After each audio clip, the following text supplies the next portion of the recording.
तो फैमिली दोबारा जाएगी मुलाकात करने के लिए। इमरान खान की बहनें तो टलने वाली नहीं है, वो तो कहती हैं हम जाएंगे अपने भाई के लिए, और उसे कहते तन्हाई में हम नहीं रहने देंगे। अब इमरान खान साहब की बहनें मुलाकात करने के लिए जाएंगी, रियासत दोबारा से रोकेगी, वही हठधर्मी हमें दोबारा नजर आएगी और वही सिलसिला दोबारा चलेगा। मामला सिर्फ इतना है कि फील्ड मार्शल आसिम मुनीर इमरान खान साहब से अपनी नफरत का इजहार खुद भी कर रहे हैं और अपने टाउट्स के जरिए भी करवा रहे हैं। उन्होंने सारे हरबे इस्तेमाल कर लिए हैं, लेकिन इमरान खान को तोड़ने में वो नाकाम रहे। अब एक आदमी जिसे आप तोड़ नहीं सके, अब उसको तनहा कर रहे हैं ताकि उसका पैगाम बाहर ना आए, यानी उसके पैगाम को बदल नहीं सके, उसकी सोच को शिकस्त नहीं दे सके, तो अब उसकी जो आवाज है उसी को कुचल दो, उसकी आवाज बाहर आए ही ना।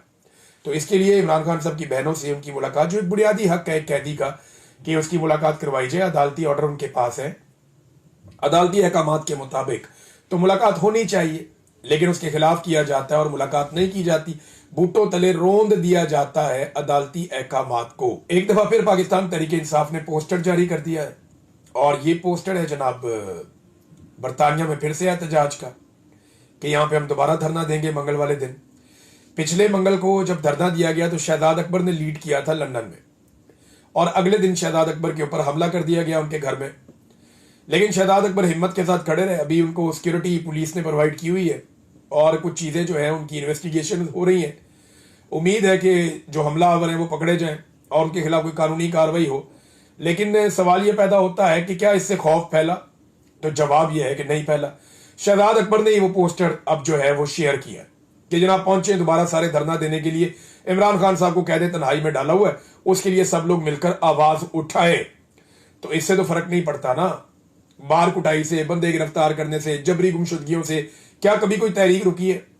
बलोचिस्तान में जितना जुल्म और जबर पाकिस्तान के जर्नैलों ने किया है, जैसे उनके वसाइल को लूटा है, जैसे उनके बच्चों को जबरी तौर पर लापता किया है, उसके बाद तो बलूचिस्तान में आवाज उठाने वाला एक बंदा भी बाकी नहीं बचना चाहिए था। वहां बजाय आवाज उठाने वाले खत्म हो जाते, वहां मुसल्ला तहरीक शुरू हो गई। ये इन्होंने किया, नेकी की इन्होंने बलूचिस्तान के साथ। इसी तरह अगर आप चले जाएं खैबर पख्तूनख्वा में कबायली इलाकों में ड्रोन हमले किए, मार्टर हमले किए, बेशुमार ऑपरेशन किए वहां पे, लेकिन क्योंकि पब्लिक की मर्जी के खिलाफ चीजें की, वहां के वसाइल चोरी किए तो लोग खिलाफ हो गए। तो इसी तरह से ये दबाने से, मार कुटाई से तरीके नहीं दबती होती। सुहेल अफरीदी वापस पहुंचे खैबर पख्तूनख्वा, उन्होंने जाके अपनी काबीना से बातचीत की और अपनी काबीना को उन्होंने बताया कि जो पंजाब हुकूमत का रवैया था वो इंतहाई अफसोसनाक था, वो बहुत तकलीफ देह था। हमारे गिरबानों पे हाथ डाला गया, हमारे साथ बदतमीजी की गई, मेरी काबीना के साथ बदतमीजी की गई, 700 से ज्यादा लोगों को गिरफ्तार किया गया, बार बार गिरफ्तारियां हुई, मेरे साथ जाने वालों को गिरफ्तार किया गया। तो उन्होंने लाइटें बंद कर दी गई, खाना खाने के लिए जहां जाना था वहां पे लाइटें बंद कर दी गई, हर तरफ पुलिस ने रुकावटें खड़ी की थी। तो ये सारी बातें सुहेल अफरीदी ने ना सिर्फ अपनी काबीना के सामने रखी, बल्कि मरियम नवाज को एक खत भी लिखा है। ये इंतहाई जमहूरी तरीकाकार है। मरियम नवाज गो के एक जाली वजीर आला है फॉर्म 47 के ऊपर, लेकिन इसके बावजूद सुहेल अफरीदी ने रिकॉर्ड की दुरुस्तगी के लिए मरियम नवाज को खत लिखा ताकि तमाम चीजें कागजी कार्रवाई के जरिए से रिकॉर्ड के ऊपर मौजूद रहे कि एक वजीर आला को दूसरे वजीर आला ने जो सलूक किया गया उसके सूबे में, उसके हवाले से खत लिखा। उन्होंने लिखा कि मेरे दौरे के दौरान जिस अंदाज में मामला को डील किया गया वो कोताही नहीं बल्कि जानबूझकर किया गया। जो हुआ वो इंतजामी खामी थी, ना ही हादसाती, बल्कि आईनी ओहदा और बैनुस्सवाई इज्जत को खराब किया गया। उन्होंने कहा कि मैंने 4 करोड़ लोगों के नुमाइंदे की हैसियत से लाहौर का दौरा किया। जो कुछ भी मेरे साथ हुआ वो किसी भी तौर पर एक अवामी नुमाइंदे के शायन शान नहीं था। मार्केटें और अवामी मकामात को बंद करके लाहौर के शहरियों को तकलीफ दी गई, मोटरवे रेस्ट एरिया तक बंद रखा गया, सोशल मीडिया पे मेरे खिलाफ मुहिम चलाई गई, मनशियात स्मगलिंग तक से जोड़ा गया, और ये पंजाब हुकूमत की ज़ेर निगरानी हुआ। ऐसे रवैये और अंदाज से मेरी शख्सियत को तबाह करने की कोशिश की गई जिसे किसी भी तौर नजरअंदाज नहीं किया जा सकता। इंतजामी तौर पर ऐसे हरबे इस्तेमाल किए गए जिनका मकसद तज़हीक करना था। उन्होंने कहा ऐसे तरीकों से रियासती यूनिट्स में हम आंगी को खत्म करने की कोशिश की गई। मैं खत के जरिए इस अंदाज और तौर तरीकों पर भरपूर एहतजाज करता हूं, तवक्को रखता हूं कि इनका अजाला करते हुए मुस्तकबिल में इनसे इज्तनाब बरता जाएगा। खत को मुस्तकबिल में किसी भी किस्म की आईनी, कानूनी और बैनुसुबाई कार्रवाई के लिए रिकॉर्ड पर रखा जाए। ये उन्होंने कहा जी कि इसको खत को आप रिकॉर्ड के ऊपर रख लें ताकि आइंदा सनद रहे और बवक्ते ज़रूरत काम आए। ये जो कुछ भी आपने गंद मारा पंजाब में, तो सुहेल आफरीदी ने वो लिखकर बता दिया। नाज़रीन, मुज़ाकरात के हवाले से अपोजिशन की एक हिकमत अमली सामने आई है। अपोजिशन ने सबसे पहले तो ये सवाल उठाया कि अगर हुकूमत मुज़ाकरात करना चाहती है तो सबसे पहले हुकूमत ये शो करे कि उनके पास इख्तियार है, यानी हुकूमत को अपना इख्तियार साबित करना पड़ेगा कि हुकूमत के पास इख्तियार कितना है। मुलाकात भी इमरान खान से नहीं करवा पाते, जो कहते हैं वो कर नहीं पाते, तो इनके जब बस में नहीं है कुछ भी करना तो फिर ये मुज़ाकरात कैसे कर सकते हैं? इनका मैंडेट कितना है, ये कितनी बात कर सकते हैं और कितनी बात पूरी कर सकते हैं? ये सवाल अपोजिशन अब उठा रही है हुकूमत से। हुकूमत के लिए इससे मुश्किलात बढ़ेगी। और इसमें एक और जो स्टेटमेंट है वो महमूद अचकज़ई साहब के हवाले से आया कि सारी पार्टियों, इदारों, जर्नैलों, जजों को सबको बिठा लो, हर कोई अपनी डोमेन में वापस चला जाए और वहां से आइन के मुताबिक पाकिस्तान आगे बढ़े। हम पाकिस्तान को मुश्किल से निकालना चाहते हैं। खान साहब से ना डरे, वो बड़ा आदमी है, वो किसी से इंतकाम नहीं लेगा। ये अल्लामा राजा नासिर अब्बास साहब ने भी कहा, यही बात जो है महमूद अचकज़ई साहब ने भी कही और उन्होंने बड़ा क्लियर मौक़िफ़ दिया। और पाकिस्तान तहरीक इंसाफ ने कैटेगोरिकली कहा कि जी मुज़ाकरात का इनको इख्तियार दिया हुआ है इमरान खान साहब ने, तो ये मुज़ाकरात कर लें। महमूद अचकज़ई साहब, अल्लामा राजा नासिर अब्बास साहब, इनके पास मैंडेट है, आप इनसे बात करें, जाके आप मुज़ाकरात करें। लेकिन पाकिस्तान तहरीक इंसाफ तो तैयारी करती रहेगी एहतजाज की। जो इमरान खान साहब ने कहा कि स्ट्रीट मूवमेंट हमने चलानी, तो इमरान खान साहब की पार्टी एहतजाज की तैयारी कर रही है। दूसरी जानिब आपके सामने है कि जो मुज़ाकरात वाले हैं मुज़ाकरात पे बात कर रहे हैं, लेकिन मुज़ाकरात के लिए हुकूमत को पहले अपना इख्तियार साबित करना पड़ेगा। सिंध में स्ट्रीट मूवमेंट पर काम शुरू हो गया है। बहुत सारे शहरों से, बहुत सारे इलाकों से बहुत सारी वीडियोज आई हैं जहां पे गली मोहल्लों के अंदर लोगों को एंगेज किया जा रहा है, लोगों तक मालूमात पहुंचाई जा रही हैं, अगली आने वाली स्ट्रीट मूवमेंट के लिए उन्हें मोटिवेट किया जा रहा है। और दूसरा, जैसे मैंने आपको बताया था कि खैबर पख्तूनख्वा के अंदर अब एक बड़े पैमाने पर स्ट्रीट मूवमेंट के लिए एक एक्टिविटी का आगाज होगा और वो एक्टिविटी आप आने वाले दिनों में देखेंगे। और यही वो हफ्ता है जिसके अंदर मेरे ख्याल में अनाउंसमेंट हो जाएंगी और अनाउंसमेंट के बाद अमली तौर पे काम शुरू हो जाएगा। फिर आप देखेंगे कि बहुत तेजी से स्ट्रीट मूवमेंट आगे की तरफ बढ़ेगी। पंजाब के अंदर उसके बाद ये सिलसिला शुरू होगा और बलूचिस्तान, आप जानते हैं कि वहां पे पाकिस्तान तहरीक इंसाफ की क़यादत बड़ी तगड़ी है। तहरीक इंसाफ के जो लोग हैं वो बलूचिस्तान में बड़े कमिटेड हैं और जब वहां पे ये मूवमेंट जाएगी तो वहां बड़ी तेजी से पैगाम पहुंचता है और बलूचिस्तान भी इसके अंदर शामिल हो जाएगा। फिर आज़ाद कश्मीर में आगे इलेक्शन आ रहा है और गिलगित बल्तिस्तान में, तो यहाँ पे बड़े पैमाने पर एक्टिविटीज की उम्मीद की जा रही है स्ट्रीट मूवमेंट के हवाले से। नाज़रीन, पाकिस्तान के ज़र मुबादला के ज़खायर के हवाले से एक खबर दोबारा पाकिस्तान के मीडिया की जीनत बनी है और खबर वही कह रही है जो मैं आपको बड़े लंबे अरसे से बता रहा हूं कि पाकिस्तान के पास जितना भी पैसा पड़ा हुआ है उसमें ज्यादा पैसा दूसरे दोस्त ममालिक का है, पाकिस्तान का वो पैसा नहीं है। 16 अरब डॉलर के आसपास पैसे पाकिस्तान के ज़र मुबादला के ज़खायर में पड़े हुए हैं, पाकिस्तान के कौमी खजाने में, और इन 16 अरब डॉलर्स में से 12 अरब डॉलर से जायद रकम हमने दोस्त ममालिक की रखी हुई है, बाकी थोड़ी सी रकम पाकिस्तान की है। और रोल ओवर करने के चक्कर में पाकिस्तान अब कर क्या रहा है, पाकिस्तान अपने असासे दोस्त ममालिक को दे रहा है। अगर पाकिस्तान इसी तरह अपने असासे दोस्त ममालिक को देता रहा तो पाकिस्तान के साथ क्या होगा ये मैं आपको आगे चल के बताता हूं, लेकिन पहले ये डाटा देखें। ये एक रिपोर्ट आई है, ये डॉन की रिपोर्ट है। रिपोर्ट के मुताबिक साल 2022 से अब तक कुल 25 गैर मुल्की कंपनियां पाकिस्तान से या तो अपना कारोबार मुकम्मल तौर पर लपेट कर या अपने शेयर्स बेचकर जा चुकी हैं या अपने ऑपरेशंस में बहुत हद तक कमी ला चुकी हैं। मौजूदा साल 2025 में अब तक 5 गैर मुल्की कंपनियां पाकिस्तान से जा चुकी हैं।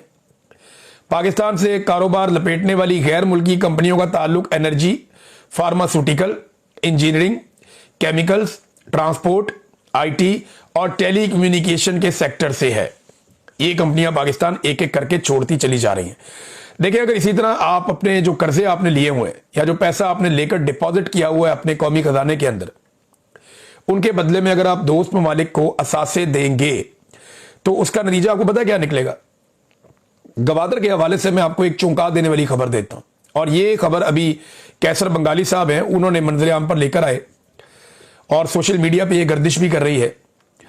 दावा यह है कि गवादर में पाकिस्तान का जो शेयर है, ये पूरे गवादर की मैं आपको बात कर रहा हूं, गवादर को पाकिस्तान की तरक्की का एक बहुत बड़ा पिलर कहा जाता है कि फ्यूचर में गवादर में एक बहुत बड़ी बंदरगाह बनेगी, उसके जरिए से पाकिस्तान बहुत तरक्की करेगा, पाकिस्तान में बहुत ज्यादा इंप्लॉयमेंट जनरेट होगी, गवादर के अंदर एक नया शहर बसेगा, एक बहुत बड़ा और जदीद शहर, जैसे शहर आपको मस्कत है, जैसे यूएई है, दुबई है, जैसे शारजा है, इस किस्म का एक बड़ा शहर जो है वो आबाद किया जाएगा गवादर में।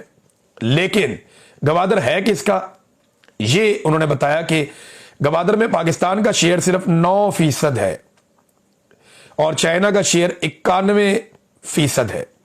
91% चाइना, 9% पाकिस्तान। और अगर चाइना ने किसी वक्त पाकिस्तान से पैसे मांगे तो थोड़े पैसों के एवज सारा का सारा गवादर चाइना का हो जाएगा। अगर ये सारा गवादर चाइना का हो जाता है, यही गारंटी पाकिस्तान की हुकूमत ने दी है ना, तो फिर आपको गवादर खाली करना पड़ जाएगा। बिल्कुल वैसे ही जैसे श्रीलंका में और बांग्लादेश में उन्होंने अपने पोर्ट और बड़ी अहम जगह जो है वो सारी की सारी चाइना को दे दी, इसी तरह आपको पूरा गवादर चाइना को देना पड़ेगा। फिर चाइना बन जाएगा गवादर का मालिक और आप हाथ मलते रह जाएंगे। ये पाकिस्तान के हुक्मरानों ने पाकिस्तान के साथ किया। ये पिछली 1.5 दहाई का सारा किस्सा है। 15-20 साल के अंदर ये पाकिस्तान के साथ खेल इन्होंने खेल दिया। अब गवादर के अंदर एक तहरीक चलती है, आपको याद होगा, हक दो तहरीक। ये जमात इस्लामी चलाती है, वहां पे गवादर के शहरियों को लेकर सड़कों पे बैठ जाते हैं। मेरे एक सोर्स ने मुझे यह दावा किया कि ये जो हक दो तहरीक चलती है ना, इसके पीछे एजेंसियां हैं पाकिस्तान की, क्योंकि उन्हें यह लगता है कि अगर ये लोग यहां से ये इलाका छोड़कर चले गए तो फिर चाइना बड़े आराम से पूरे गवादर के ऊपर काबिज हो जाएगा और गवादर चाइना का हो जाएगा। तो एक प्रेशर टैक्टिक्स के तौर पे जमात इस्लामी का बंदा हक दो तहरीक के हवाले से, ये मेरे दोस्त ने दावा किया, उन्होंने कहा जी कि हक दो तहरीक जो है वो एजेंसियों की चलाई हुई तहरीक है। गो कि उनके मुतालबे बड़े अच्छे लगते हैं कि जनाब समंदर के अंदर शिकार ना खेलें, कोई ट्रेलर माफिया ना आए, कोई शराब नोशी ना हो, कोई रास्ते बंद ना किए जाए।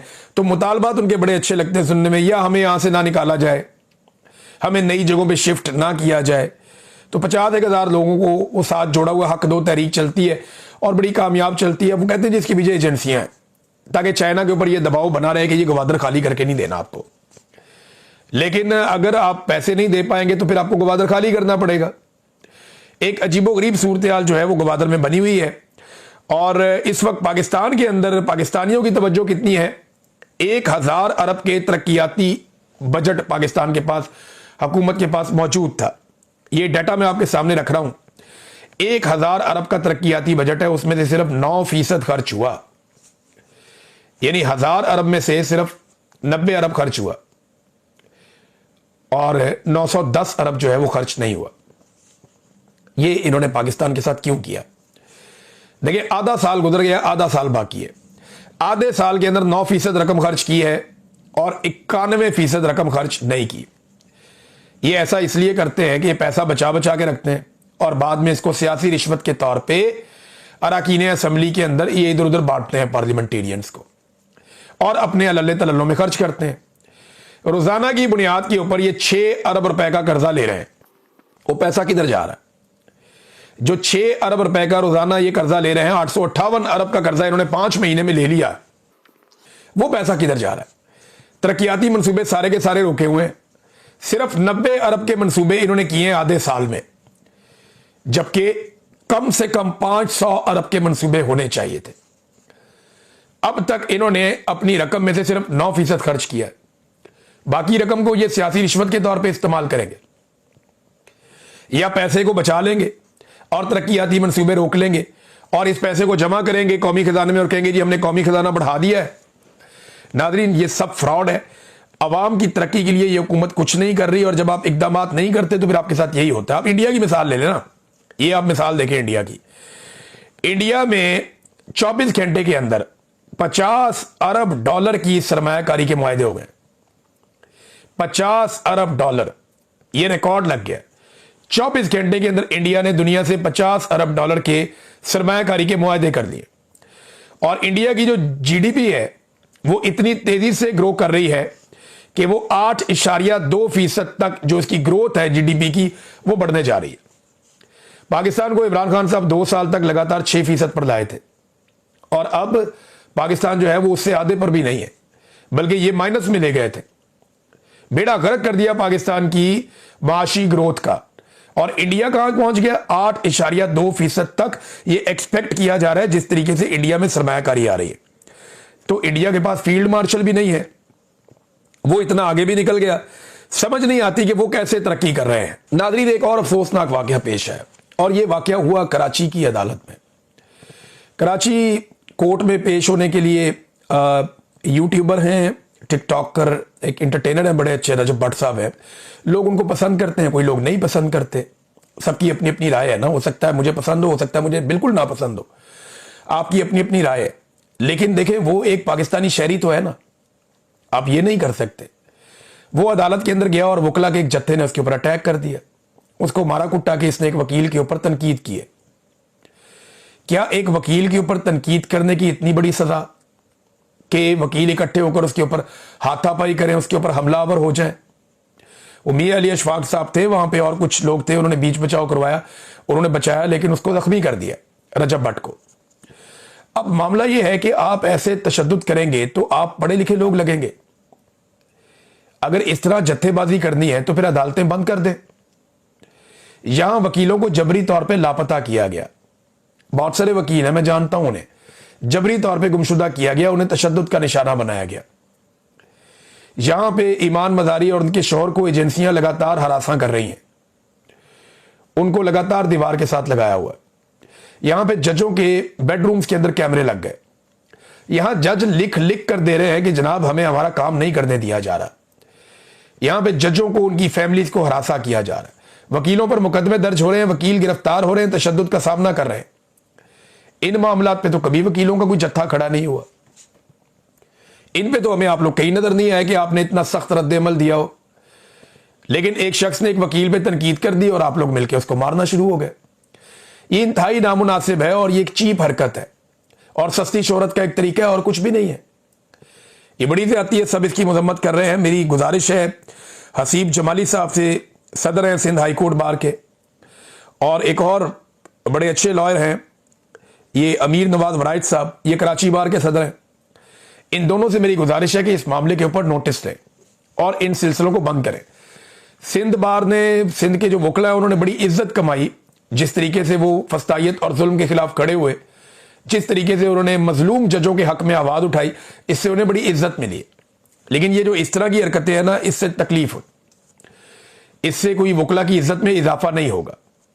वकला को साबित करना पड़ेगा कि वो आइन और कानून के साथ है। अगर किसी शख्स ने गैर आईनी, गैर कानूनी बात की है या तौहीन की है तो आप उसके ऊपर मुकदमा करवा सकते हैं, उस पर अदालत में केस कर सकते हैं। आप तो वकील हैं, आप तो कुछ भी कर सकते हैं।